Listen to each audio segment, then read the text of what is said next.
So we are live on YouTube now. We are. So Shubha, over to you. Thank you. So welcome to Public Affairs Forum of India. It's indeed a great pleasure and a privilege to have you with us today.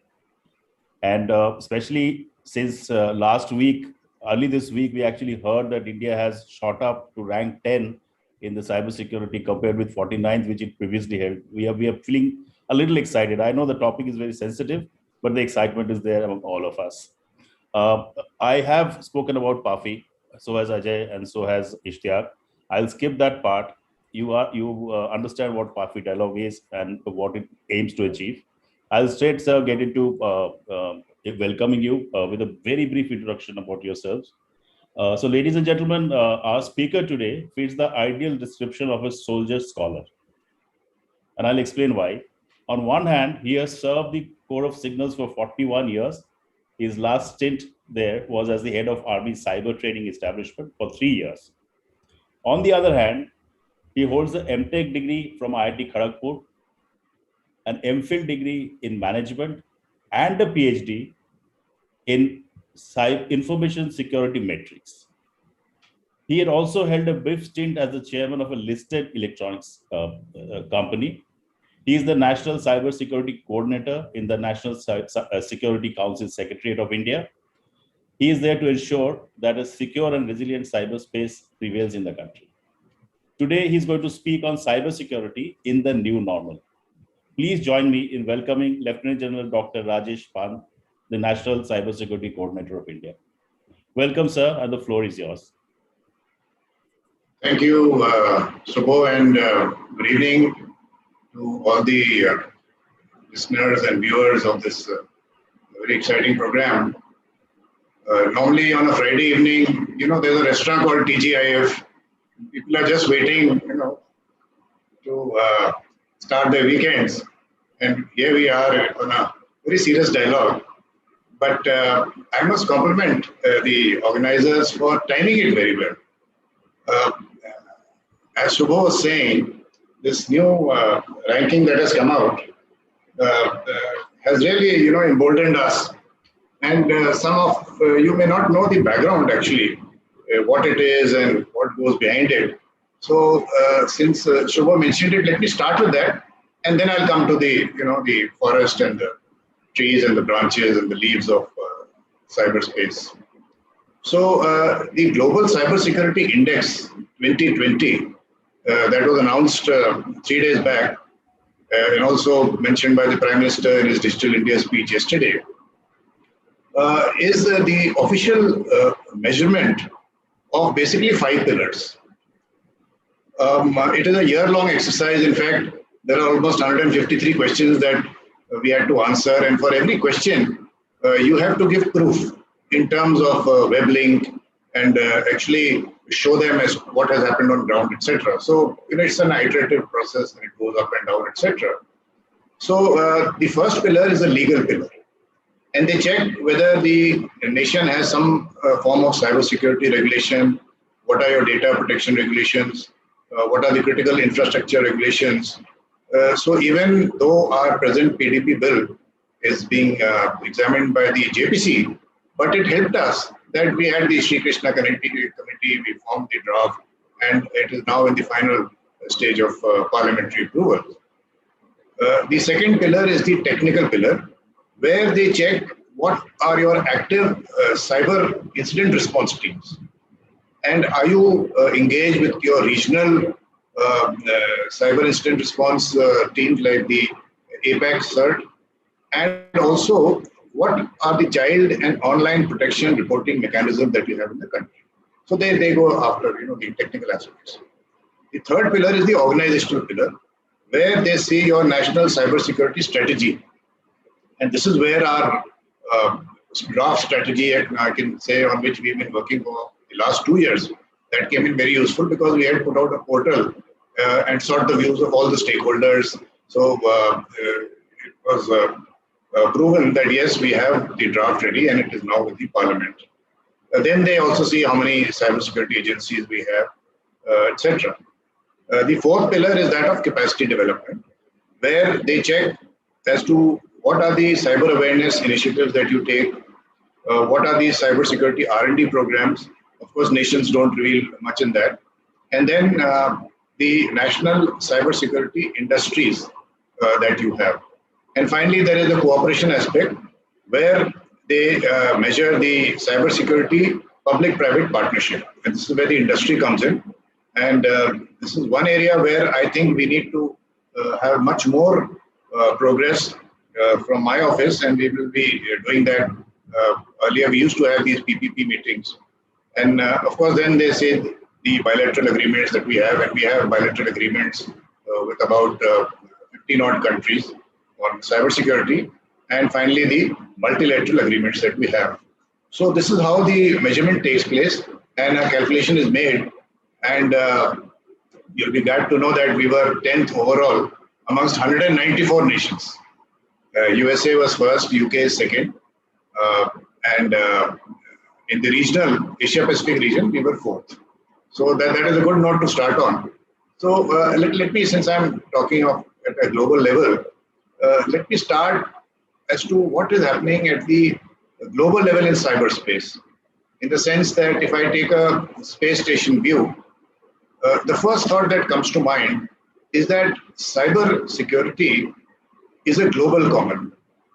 And it is a aspect like the weather, the environment. No one nation with borders can solve it. All of us get affected. And the ideal example is a pandemic. A pandemic is also a global common, and you see the way the vaccines have come up and the way countries have cooperated in trying to solve the problem. So cybersecurity, by the very nature of the internet, if I may say, and you all being the go-to personnel, as somebody is saying, of industry, I'm sure you are aware as to how the internet works, that there are root servers spread all across the world, and that is, when you type google.com, so it goes to a domain name server, and that gives you the exact IP address of it, and then through a system of switches and routers, etc., it reaches the destination, and there are data centers involved, etc.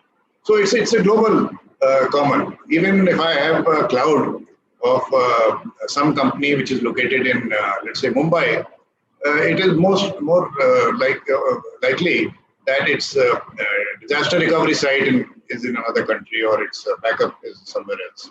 So to solve global problems, it takes time. And that is what we are seeing in the global warming case, or in the case of the pandemic also. And then as an example, let me tell you, in the United Nations, there is a UNGGE, a UN group of government experts who have been given the task of preparing norms for responsible behavior by states. And this group has taken more than 15 years to now create 11 non-binding norms. And I've been an observer in the 6th UNGGE, which just concluded last month. And it is an exercise to see how nations pick on, one word, and there are debates on this and interventions on that, etc. So finally, both in the open-ended working group, which is another club of 195 nations of the United Nations, because they wanted to involve larger stakeholders, as well as in the UNGGE, they have now come to 11 non-binding norms. But what we also see globally today is that in accordance with the geopolitics that is taking place and the bipolarity that is emerging, there is a technological bipolarity that is taking shape in cyberspace also. And the murmurs were felt in the UNGG that I spoke of, where there is a clear Eastern lobby of Russia, China, Iran, Cuba, etc., who were very particular in condemning as to why out of 13 root servers of the internet, 11 are in the US, one is in Europe, and one is in Japan. Whereas if I may say, the Western lobby was, quite okay with the status quo. So this has now become serious. The murmurs have now taken shape, and it is now a reality. And we find that, especially President Trump started this, and now the Biden administration has continued with it, that the Americans have something called a clean network concept, where they say that we will only go for trusted submarine cables and clean path, etc. And even in the the fifth generation of mobile phones, the 5G as it is called, there is something called the Prague proposals, where a number of countries have got together and they are going in for the non-China solutions. So this is a very clear demarcation taking place, and not that the other side is quiet. On the other side, China has applied to the ITU, which is the International Telecommunications Union of the United Nations. They have applied for a new internet protocol. They're saying this old one, a lot of changes have taken place, so new IP is required. As also they've come out with what is called as the GIDS, Global Initiative on Data Security, where they say that we will provide you, safe and secure data services, etc. So these clear divisions have taken place, and India has to, decide its future path. So this is a very important aspect. And from the point of cybersecurity, why it is important is because the criminals are taking advantage of this. And the way cyber attacks take place also needs to be understood that they come through 3-4 hops. When I say hops means in terms of the IP addresses. So if any of you visit the National Informatics Center that we have in Shastri Park, they have a huge global map, showing from where the attacks are coming. And you find that 40% of the attacks are coming from the United States, because it only shows the last IP address. And why it is coming from the United States is because these cyber criminals, or state-backed or non-state-backed, they have hired the virtual machines in those Amazon and Google servers. And they come through states which have very strict privacy laws. So in the United States, you may recall, even when that case of the Boston Marathon bombing took place and that iPhone was found, Apple did not give the data to US authorities. Finally, they had to go to the Israelis and help them out and jailbreaking it, etc. So this is a scenario which is very dangerous from the cyber crime point of view, and which is why the cyber crime losses, they say last year, were $6 trillion US, and it is now saying that this is the highest man-made risk as far as humanity is concerned, and the World Economic Forum is concerned. So this is the global scenario. And as if this was not enough, the attribution part is very difficult. And by attribution, I mean as to who has started it all. Because even if you go back to the last IP, then from there, how do you go to the next? And now they've started taking advantage of what is called as the dark and the deep web. So again, for those who are unaware, the internet is like an iceberg. And what we see on top, when I say we see, means that if you type google.com and all the portals that you can surf around, that is called the surface web. And that is supposed to be only about 7 to 8% of the total data that is available on the internet. The balance 90% is the dark and deep web. And this is where you have to go through a special Tor browser, and then it is anonymized. And then you have these dream markets and empire market selling drugs and porn and weapons and credit debit cards. And I hope you all don't visit there, but that is the dark underbelly, if I may say so, of the internet. And this is giving them, the criminals, the lack of international laws, the lack of cooperation amongst countries is emboldening the criminals. And cyber crimes are increasing by the day. And as if that was not enough, last year the pandemic, as they say, provided the perfect storm. Because the moment there is indecisiveness and everyone is looking for information, then the criminals get an advantage of luring people by clickbaiting that this is where the situation of pandemic is, this is what the injection will do, this is the cure, etc.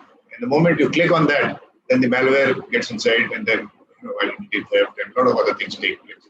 So the connection of the global scenario with cybercrime needs to be understood. So with that background, let me start off as to what is the threat landscape. So the threat starts from a variety of threat actors. from the small to the largest. When I say small means I'm talking of individuals who are basically after, financial gains. Then there are organized criminal groups. And let me tell you today, whether it is the Yakuza of Japan or the Carlos or the Italian mafia or all the other mafia groups, including D Company, etc., everyone has got a full-fledged cyber wing. And because the money involved is so much, and they are all minting money. And I will speak of ransomware after some time, which is, the latest and the biggest threat that is going on. Then in the threat actors, we have insiders. So large number of attacks, 60 to 70%, starting from the WikiLeaks, which Sergeant Manning did, are inside attacks. Then there are cyber mercenaries. So people who are good, because this requires a knowledge of coding, etc. They are hired, and you can hire them in the dark web. In fact, in the dark web, there is a site which provides you ransomware as a service. And on that site, they have details of companies and the revenues of those companies. And from that revenue, they advise that from this company, you can get so much of ransom. So that is how, JBS Foods, the largest meat processing company in the world, which was recently hit by a cyber attack, they paid $11.4 million to get out of that ransom. And Colonial Pipeline paid another $4 million. So that scale now is, it's setting all records. Then, of course, we have the terrorists and the hacktivists. Hacktivism, you're aware, is, based on some ideologies or religion, taking advantage of the internet. They're also threat actors. And finally, we have the big ones, the state actors and the state-sponsored groups. And these are generally classified as APTs, Advanced Persistent Threat, and a number is given to them. So there is some company like, say, FireEye gives them numbers of APT. There is another company which calls them as so-and-so panda, so-and-so bear, etc. There is another company which gives names of minerals, strontium, barium, etc. So various threat intelligence companies have various names, and they are identified by the DNA of the attack. But these are the ones in which large infrastructure is created for the attack, and large amount of funds are spent in the attack. So this is the spectrum of threat actors. How do they come in? They come in through attack vectors. And what are the type of attack vectors? We have the most common one, which is phishing. That is the clickbaiting and just luring you into clicking on something. Then we have social engineering, where they get your personal identity information, etc. Create fake Facebook accounts, get information with a view of carrying out a cyber attack. Then there are Trojans and various infectors, ransomware, adware. There are the ads that you see. You click on the ad and the malware drops, etc. So there are a large number of vectors. In fact, in your mobile phone, once we did an analysis, and we found that there are 15 different ways in which a person can infect your mobile phone, 15. And that includes your hardware, your operating system, your memory, your processor, your communication, the Wi-Fi, Bluetooth, etc.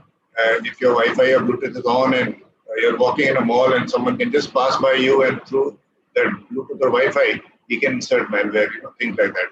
So in a smartphone, one has to be really careful about these threat factors. And then what are the vulnerabilities? Well, the vulnerabilities are basically those three famous ones of people, process, and technologies. So there are vulnerabilities in people. They say that humans are the weakest link in any cybersecurity chain. There are vulnerabilities in processes. Have you got your SOPs right? Have you carried out the drills for emergencies, etc.? And then there are vulnerabilities in technology, which are many, starting from configuration of a server or a firewall. I've seen companies where they spend crores in buying firewalls, and they leave it to that person to configure it. But it's high time that people learn as to how to configure firewalls and how to have defense in depth techniques and various other aspects of security operations center, incident and event management, orchestration, etc. In some companies, yes, especially in the financial sector, I find that there is a lot of seriousness because they are directly affected by it. But there's a long way to go. And then, of course, as I said, that there is this human weakness that is most important. So this is basically the overview of the threat landscape. And as far as the the new normal that we spoke of is concerned, what has the pandemic done? All of you are well aware that this DX, as it is called, the digital transformation, that suddenly came on us. What was planned to take place in 5 years happened in 5 weeks. But I must endorse the way the Indian government has handled this particular pandemic so far.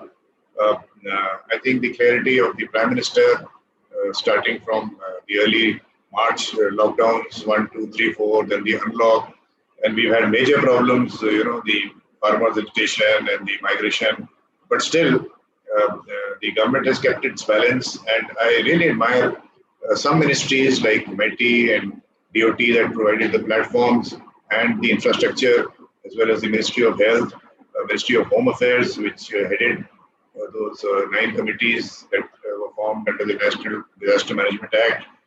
In fact, the government has really worked. And one day I rang up the Home Secretary at 10 o'clock and he was in his office. So some people, and you guys are the ones that have been dealing with the government. I'm sure in your club that you joke around and say that these guys are having a ball. But although it's not good to give a personal example, but let me tell you, since 1st of January last year till today, I have not taken a single day's leave and not missed one single day of office. So we have been going. So that is a commitment we have to the nation. But coming back to the pandemic, the first thing that happened is that, because of the work from home, the threat surface suddenly expanded exponentially. And the earlier concept of the fort and moat, where in the enterprise we had a firewall and IDS, IPS, etc., and everyone well ensconced behind that, ensconced behind the security features, that went for a 6. So now, from the house, everything was suspect, including you.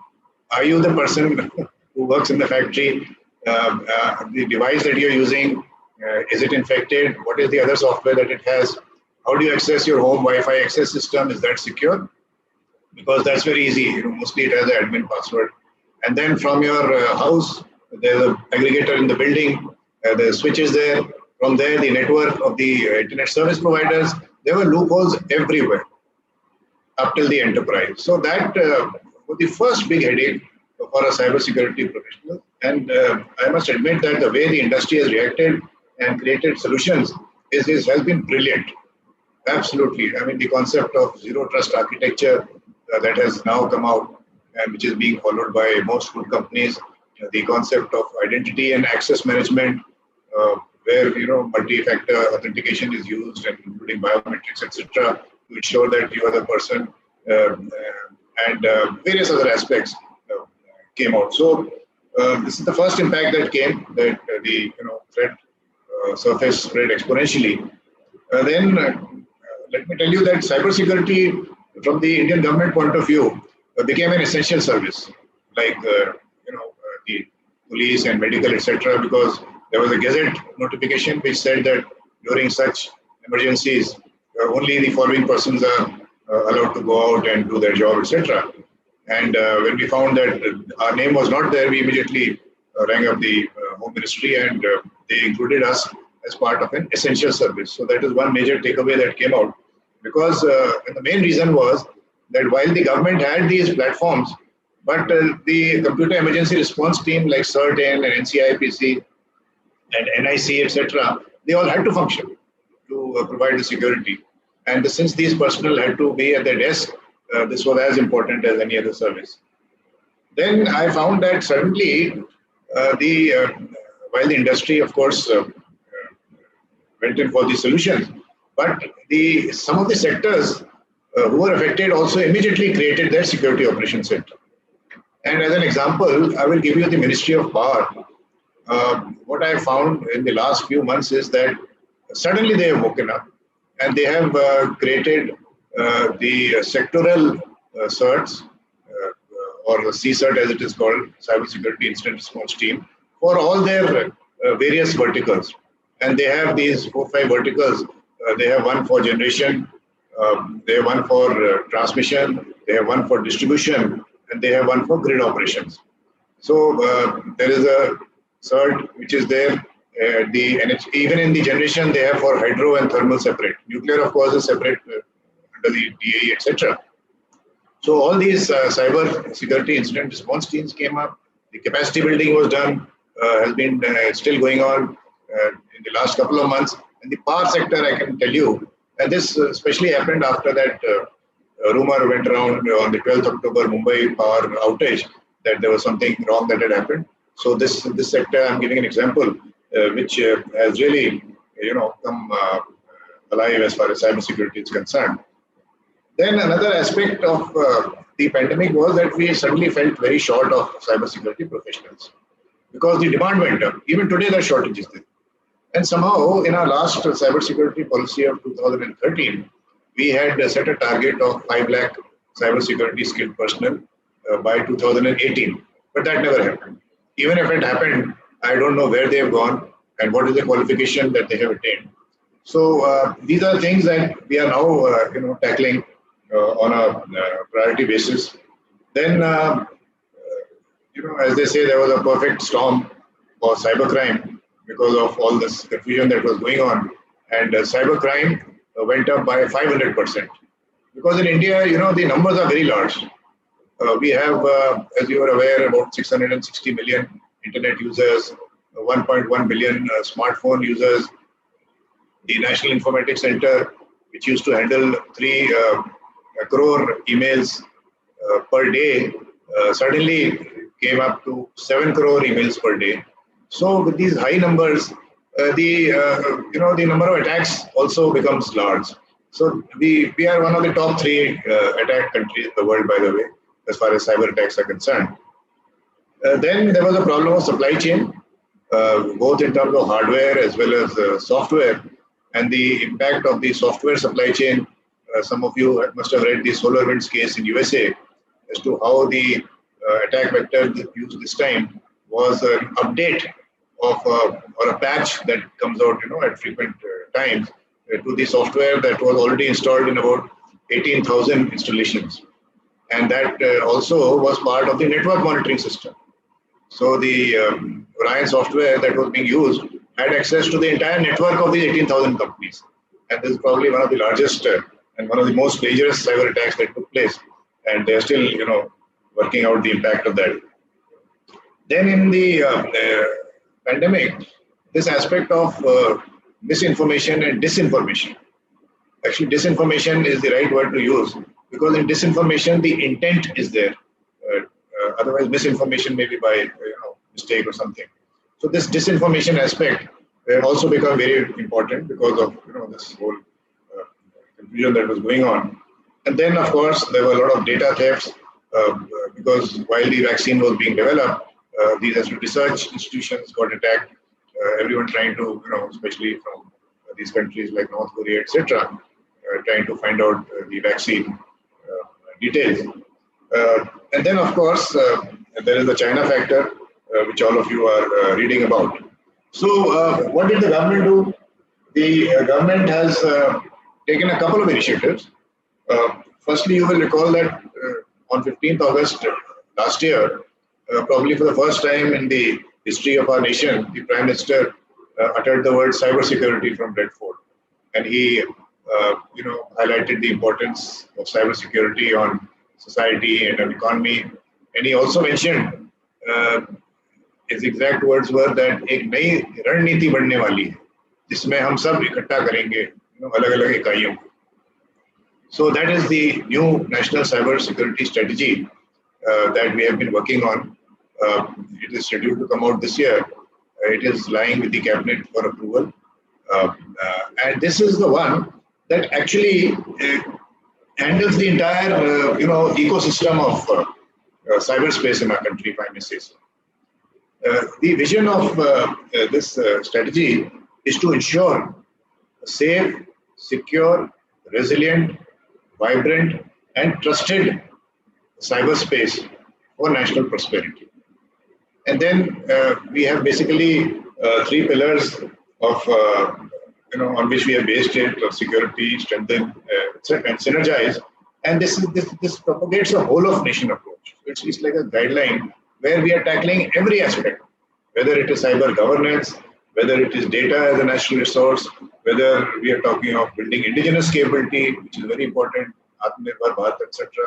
Then there is an aspect of our assured defense posture, central apex body, the legislative framework, cyber education, how to handle the threat intelligence, sectoral certs, cybercrime, cyber audit, research and development, cryptology, etc. So the entire aspect, in fact, there are about 80 odd deliverables that are coming out of this strategy. So this is one action the government is taking, and I'm as eager as all of you that this comes out at the earliest. The second one is a very historic decision of the government on 16th of December last year, where the cabinet approved a national security directive on the telecom sector. You see, while the US and some European countries and UK, etc., have taken some Chinese companies by name, so they've said no, Huawei, etc. We said we will not take the name of any company by name, but instead of a negative list, we will prepare a positive list, and we'll say who can come in. And the person who can come in should be a trusted source in terms of our national interest. So, I mean, we are the only country in the world to have done this. Of course, it has made a lot of hard work for us because we were given 6 months to prepare this portal, and exactly 6 months on 15th of June, despite the pandemic, my office has launched this portal. You can see it as trustedtelecom.gov.in. And here, we are basically, it is for the telecom service providers that any product that they wish to buy, they have to upload on this portal. And then we carry out our background checks on the company, on the shareholding of the company, who is the ultimate beneficiary. And we also go into the product as to, we go to the silicon level, the semiconductor, which can affect cyber security, as to where are the semiconductors coming from.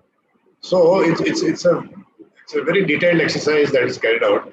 And as I said, it's a lot of hard work for us, but it is on, it is being done, the process has started, and this is something amazing that the world is watching as to how is India able to do this. So then of course we have, as I said, the personal data protection bill, which is coming through. The same things are falling into place. Of course, there are various issues like there is duplication, in some areas, so which the cyber security strategy is going to address. So broadly, I have given you a landscape. We started off from the global level, and then we saw what is our national cyberspace and what is the impact of the new normal, and then of course some of the initiatives of the government. So you said 25 minutes, 25. I've taken almost 30 minutes, but that is what happens, when you have passion and a subject of such importance. So it's back to you. No, you have to unmute. Yeah. I'll request my colleague Deepak Maheshwari to take it forward from here. Thank you, sir, and thank you for providing this overview and very comprehensive manner, right from everything that you mentioned in terms of what cybersecurity itself is, why it is important, and what is it that we can and we should be doing about these things. In fact, you did mention about the National Cybersecurity Policy 2013, and sir, it so happens that particular policy itself was actually unveiled on 2nd of July 2013. So today is exactly the 8th anniversary of that cybersecurity policy itself. And this particular week itself, we have seen so many other things, apart from, of course, the Global Cybersecurity Index report that you did mention, of course, from the ITU. But we also, of course, as you mentioned, the Honorable Prime Minister also mentioned about cybersecurity just yesterday. But we also looked at things like the Honorable Minister of External Affairs speaking at a India Global Forum with the PM Tony Blair of the UK, the former PM there. And he also talked a lot about these issues. We also had, of course, the Foreign Secretary, Shri Singla, who we had the pleasure of hosting just 2 weeks back at the similar type of dialogue. And he also spoke at the UN Security Council on this particular. And all these type of scenarios, what we are observing is that cybersecurity is coming front and center, not only in terms of the geopolitics, but also, of course, within our own domestic and the international diplomatic channels also. So I've already got quite a few questions online, and let me start from the last thing that you had mentioned, which was about the trustedtelecom.gov.in. And the question here is very specific and very short. This question is about how can other smaller OEM players can get empaneled themselves as a positive supplier. So very specific question around that. Sir. So the Trusted Telecom Directive applies to the licensees of telecom. In our country, as you're aware, for providing voice, video, and data services, you need a license. So earlier, the license was separate. Somebody had a data services, internet services, voice only, etc. National long distance, international, etc. Now there is one license. It's called the Unified License. So under the license agreement, this policy has been, the extract of this policy has been inserted that this is what you will have to do now. So it affects the telecom service providers. And what it says is that any equipment, because it is the TSP's money, we can't tell him what to buy, right? So he can decide what he wishes to buy, and then he uploads that details of that company and that equipment onto our portal. And then we carry out our research. So we do not dictate, companies. The process starts from the TSP. And that is how the portal is going to be populated. So for these smaller OEM, I would suggest that they carry out a proof of concept and go and demonstrate. And as the message goes around that, I think the public is smart enough to know as to who is trusted, who is not trusted after what happened in Galwan about a year back. So that is one aspect. There is another aspect of promoting indigenous companies. As part of this directive, we have said that the schemes of the DOT, that promote Make in India, etc., will also apply to this. So some sort of a incentive may be given. And thirdly, as and when this message spreads, like I mentioned, the Ministry of Power to you, the Ministry of Power has already contacted us and they're saying that whatever products you consider as trusted, please share that list with us. The Ministry of Defense has also indicated to us. So in the strategic sector, you will find that as and when these trusted products are verified from us, then they will also go. So it is a stage of transition. It cannot happen overnight because our 4G networks, except for Reliance, is all mixed up, with other countries. So it is a stage of transition, but the direction is very clear. Thank you, sir. So the other one is around the Cyber Defense Agency that has been, of course, set up as a trilateral cyber command sort of thing. And also we do have, of course, the computer emergency response team. So the questions are basically, I'm just trying to mix, sort of integrate three different questions in this. So the questions around that there are a lot of issues around ransomware and identity theft. So that's one type of thing. And if any such thing, whether it's due to ransomware or anything else, whenever there's any breach, any cybersecurity incident, what type of mechanisms do we have in terms of emergency response, and also what type of escalation metrics for that? And in addition to that, of course, in some of these strategic sectors that you mentioned, how the Cyber Defense Agency sort of fits into this whole scheme of things? So there are some actions that take place before an incident, and there are some actions during an incident, and some actions after the incident. Now, before an incident is basically the education and awareness, which is very important, right? As well as rehearsals and carrying out practices of your cyber crisis management plans, which is a document prepared by CERTIN. It was reviewed last year, and everyone should be aware of the CCMP of the nation. There are 4 levels given in that. One is if only one enterprise is affected. Second, if a sector, a group of enterprises are affected, that is level 2. Third, if at a state level, there is a threat. And fourthly, at a national level, there is a threat. And there are different responses for each. In addition, I'm still before the cyber incident period. We have an organization called the NCCC, the National Cyber Coordination Center. That is the establishment which has been created for situational awareness. So he gets the metadata from all the inputs coming into the nation, and from the metadata. He does not get the content. From the metadata, because you have the IP address from to etc. in the metadata. So he is monitoring that whether any buildup of packets is taking place on a particular port or on a particular address, basically for the DDoS type of attacks.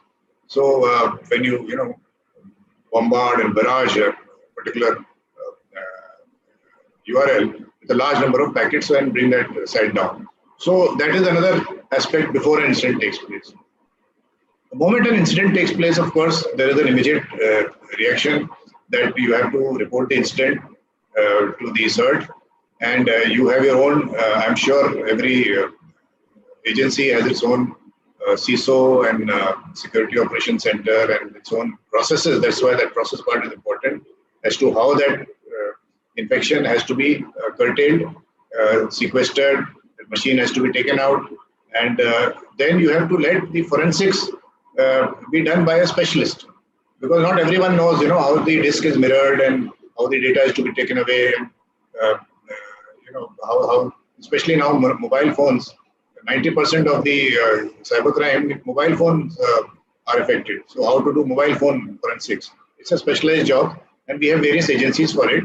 In fact, one agency that has also come up very well in the last 1 year, I would say, is what is called as the I4C, the Indian Cybercrime Coordination Center.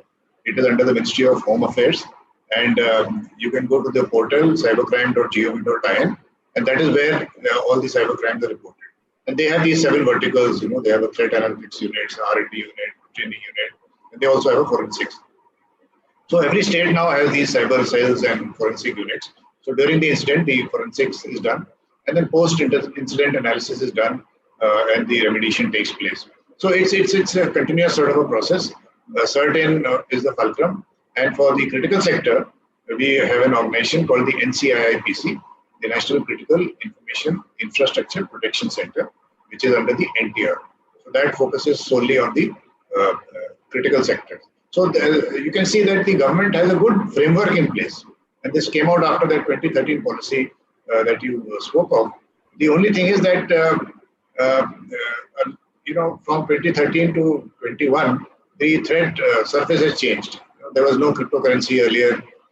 So there was no ransomware. There was no IoT. And now IoT devices and these new type of crimes are coming in. So one aspect I have not spoken of is the legislation part, which we also feel now that there is a need to revise the IT Act. So whether you call it a Cyber Security Act or especially or a revision of the IT Act, that also is due, and we are working on that. Thanks, sir. In fact, just last Friday, Mr. Ajay Sahni, the Secretary of Ministry of Electronics and IT, he also was with us in a similar type of dialogue, and he had also indicated that the government is right now thinking about IT Act review and revision, etc. So you did mention, of course, about the crypto as one of the, let's say, new age technologies, and IoT as another one. But then there are a few others, like whether it's about robotics or AI or drones. So, for example, so there's questions which are around, let's say, cybersecurity related issues with respect to drones.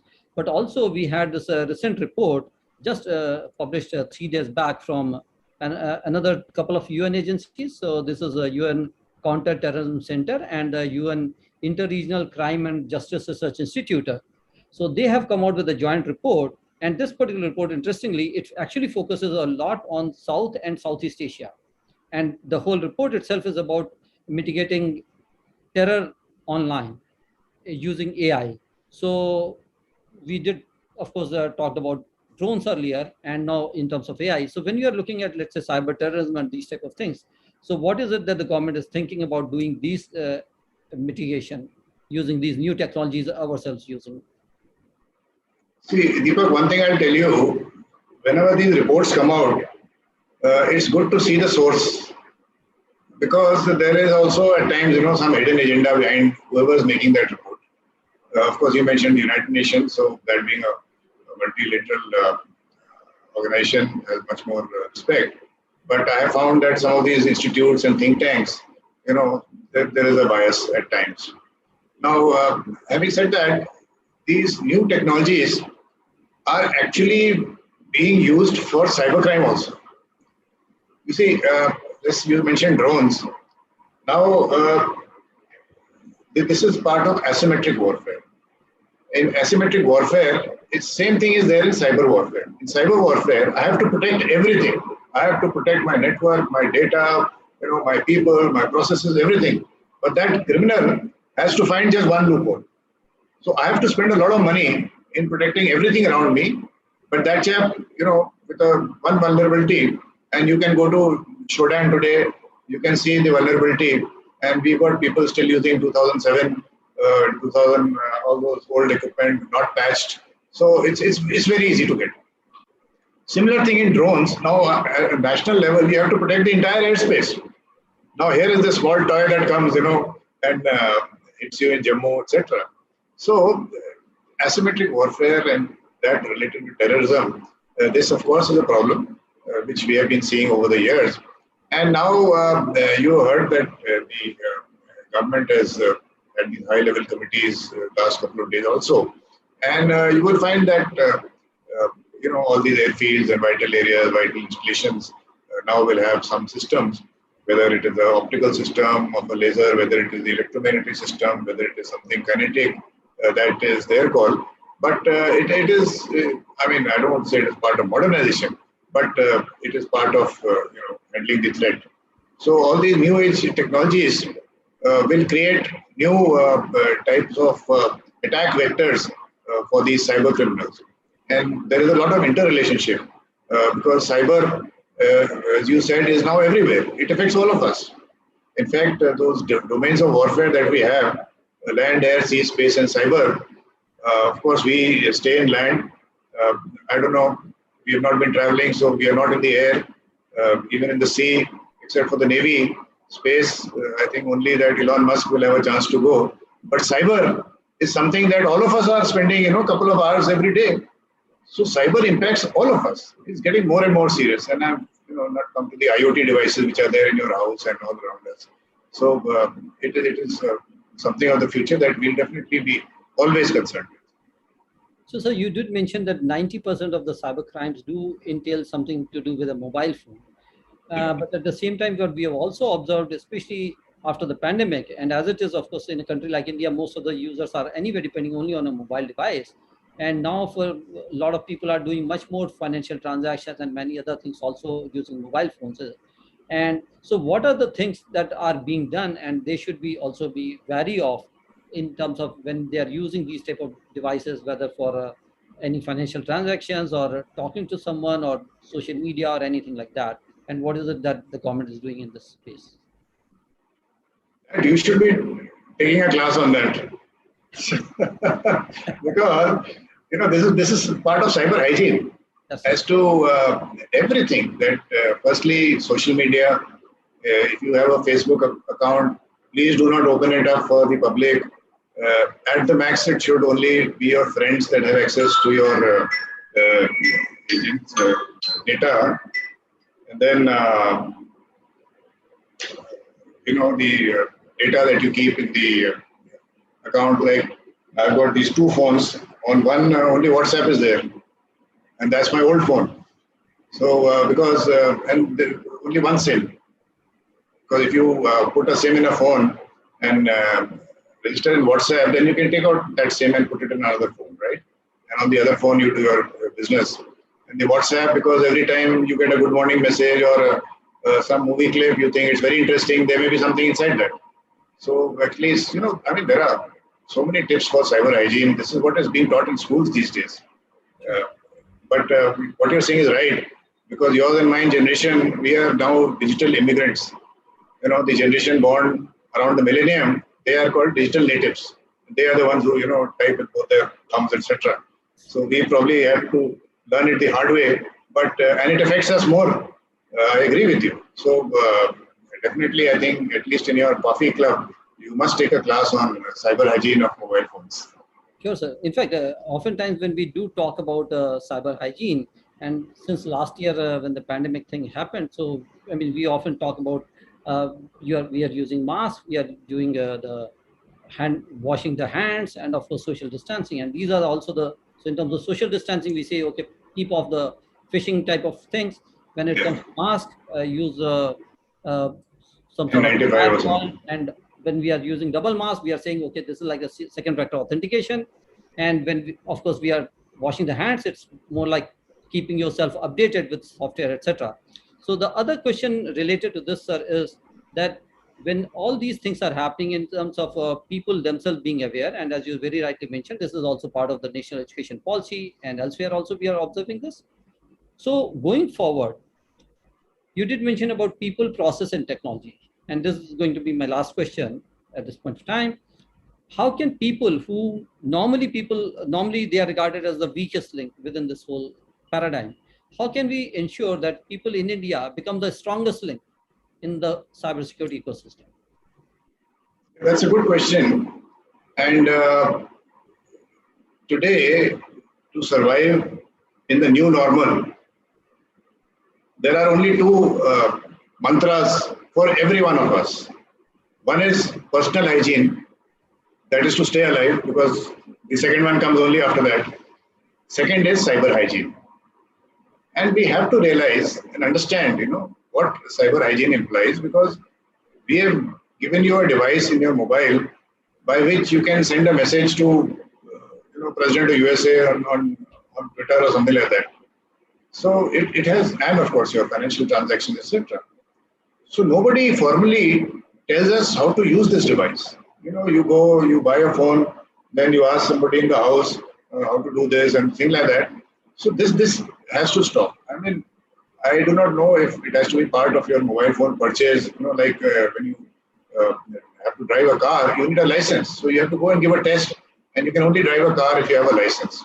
So similarly, there has to be some sort of formal method of training on the use for all of us.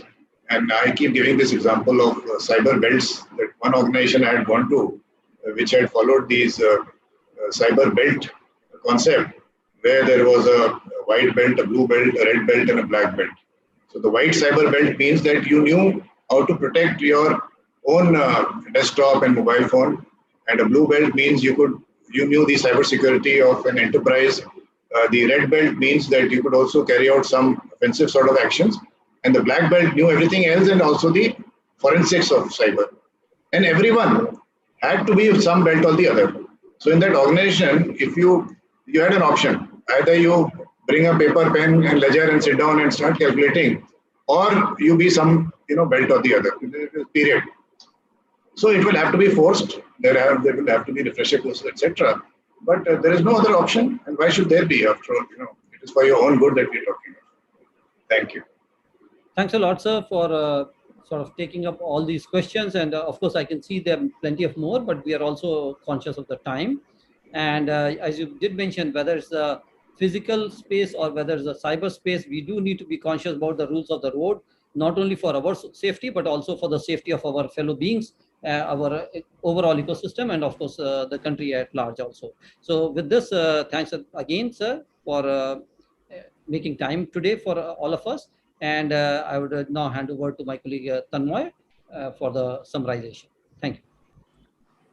General Pant, thank you very much for a very, very meaningful session where I think there were a lot of takeaways, where you actually painted the current landscape of our cyber preparedness as a nation. And I think a lot of us on the panel learned about the several initiatives that are being taken, including the trusted partner kind of an initiative that you've taken, which is bringing transparency in who this country is going to depend on from a technological perspective, and what are some of the criteria that has to be met to be a trusted vendor and partner of the country's national cyber infrastructure. So thank you once again on behalf of PAFI for sparing your time. I know you mentioned about TGIF and the Friday evening at the beginning. But our PAFI dialogues is a very, very serious endeavor where stalwarts like yourselves come onto the platform and then deliberate. And then there is, of course, very transparent Q&A that comes at the end of it. On behalf of PAFI, I want to sincerely thank you for your presence and rendition this evening, as well as I want to thank Apple for supporting the PAFI Dialogue platform, which is actually one of a series that goes right through the year. And once again, to all the participants who participated in this evening's seminar, thank you for logging in, the members who were present today in the forum. And once again, wish all of you a safe and pleasant weekend. And thank you once again for your time. Good night. Thank you, Tanmoy, and thanks to all the members of PAFI. All the best. Stay safe. Bye-bye.